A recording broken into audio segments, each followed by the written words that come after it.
Good morning, everyone. We are coming to you live via Facebook streaming, via YouTube streaming, and also via Skype online. Each one of you is welcome.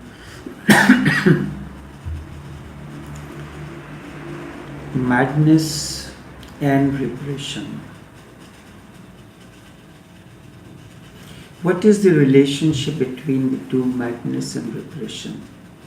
Madness or insanity is the outcome of repression. The systems of the society, they whatsoever it is, they force you to go into repression. Repression is absolutely bad without any exception. It simply means, what does repression means? You simply do not understand your life energies. Repression means you are forcing your life energies into unconscious, in something which is not the way the river of life flows. Or you are throwing them into the basement of your being. Both are bad. You do not understand what life is, how does the river of life flows, and this is what has been conditioned. You are conditioned into. There they will go on growing in the basement. There they will go on boiling, and sooner or later the explosion will be there. You look at your day-to-day life. Many times circumstance or situation does not call for all that you say in that moment. You have asked your son to do something, or your daughter to do something, or your wife to do something, or your husband to do something, and the person fails for one reason or the other. It may not have been the intention. It may be a genuine cause. But then what explodes in that moment? Are you aware of it? Many times you do this and then, I'm sorry, the word goes on.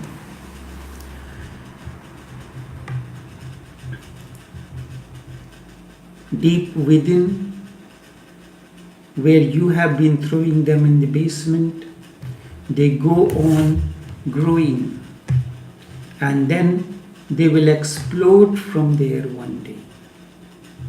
And that is why so many people go mad. Madness or insanity is the outcome of repression.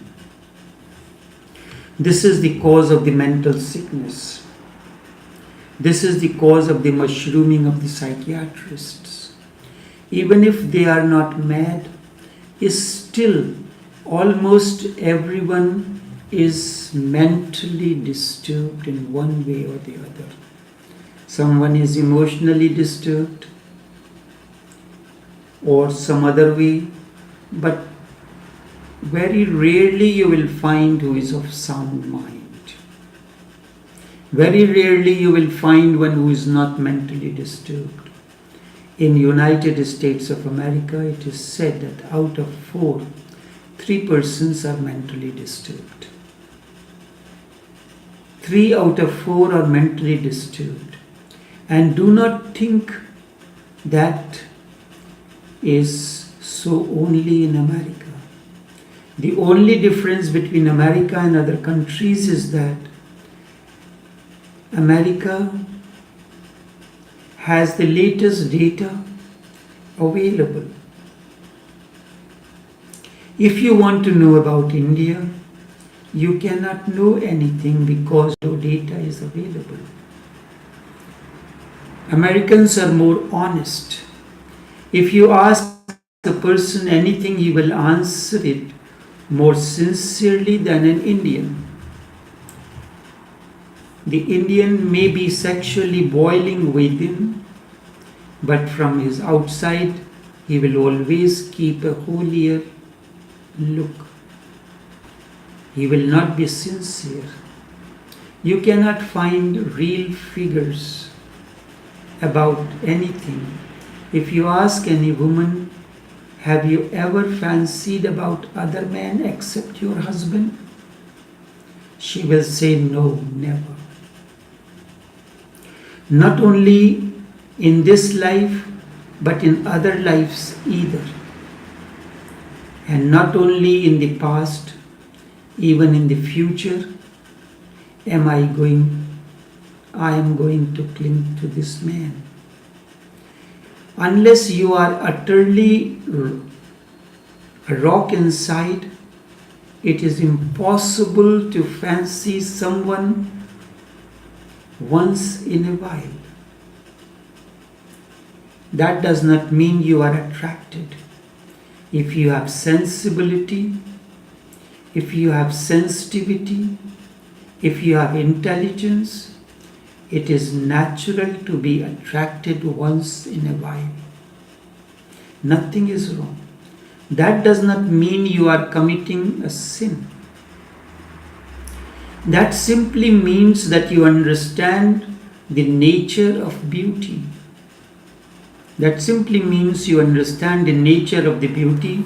That simply means that you are observing life all around you. It is difficult to find real data. America in that way is more sincere. They will say whatever the case is. 3 persons are mentally ill out of 4. And in India, my own observation is that 4 are mentally ill out of 4. Some way or the other, mentally they are distorted. But they are so blissful that they remain unaware of their own mental state. Repression of any kind is destructive to body, mind, and to the soul. Energies have to be transformed, not regressed. The process of transformation requires harnessing the energies first and then allow the movement from lower to the higher realms. Nafs is the lower realm. It is said, "Pehle jazb," first nafs has to be cleared. Only then you can attain to mental sanity. Repression in any kind, of any kind, is destructive to the body, mind, and to the soul. Energies have to be transformed, not regressed. The baser metal has to be transformed into precious. The process of transformation requires harnessing the energies first and then allow the movement from lower to higher realms. Energies are your potential wealth, not money, not anything else. The energy is raw. You have to polish it. It is like a diamond that has now been extracted from the mine. It has to be polished so that it can attain to its luster. The energy is raw, you have to polish it so that they can become diamonds. The same existential bioenergy or sexual energy can become spiritual liberation. Repressed, you will be in a bondage. When existential bioenergy manifests through the sex center, it is called sexual energy. The process of transformation requires the change of gestalt and the direction so that the energy manifests through higher centers, not through the lower openings. I am not saying that you become indulgent. That is going to be the other extreme. Buddha does not support your indulgence. He is absolutely for the middle way. That is the golden mean. Neither be repressive nor indulgent. Then what to do? What is Buddha's middle path? Be watchful, be alert, be friendly and sympathetic to your energies. They are your energies. Do not create a rift, otherwise you will always be in conflict. And to fight with your own energies is an unnecessary dissipation. Fighting with your own energies, you are fighting with yourself. And you cannot win. That will create more and more chaos. You will be simply wasting the whole opportunity that life has given to you to attain to flowering. Be aware.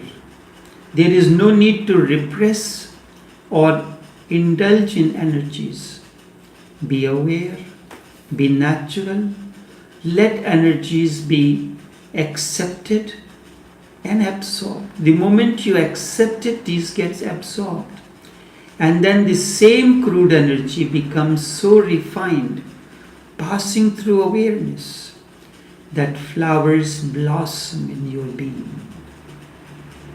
Energies have to be accepted, and when the moment you accept it, these get absorbed, and then the same crude energies become so refined, passing through awareness, that flowers blossom in your being.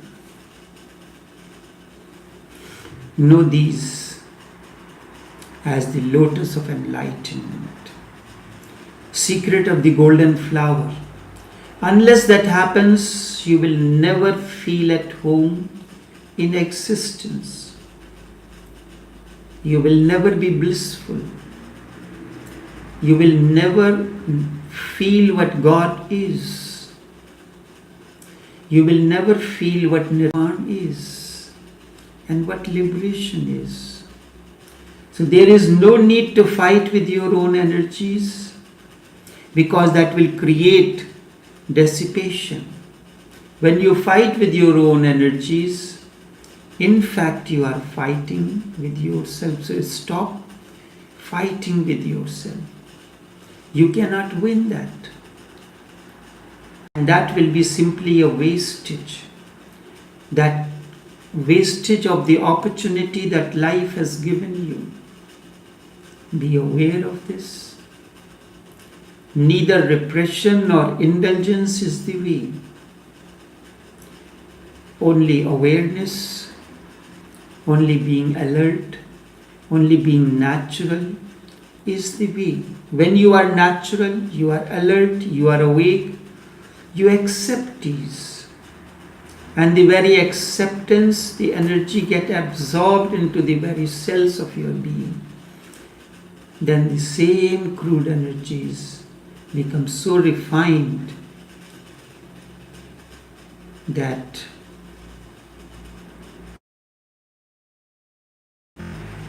it begins, that myriad flowers begin to blossom into your being. Remember the difference between madness and repression. The relationship is not a difference, it's a relationship between the two. Repression causes all kind of mental distortion, madness. It simply means that you do not understand your life energies. Repression means you are forcing your life energies into unconscious into your basement where they will continue to grow. And one day, not one day, whenever circumstance and situation comes, these explode. Be aware of this. Only this much for this morning until tomorrow. Until Saturday, take care and do have a pleasant day.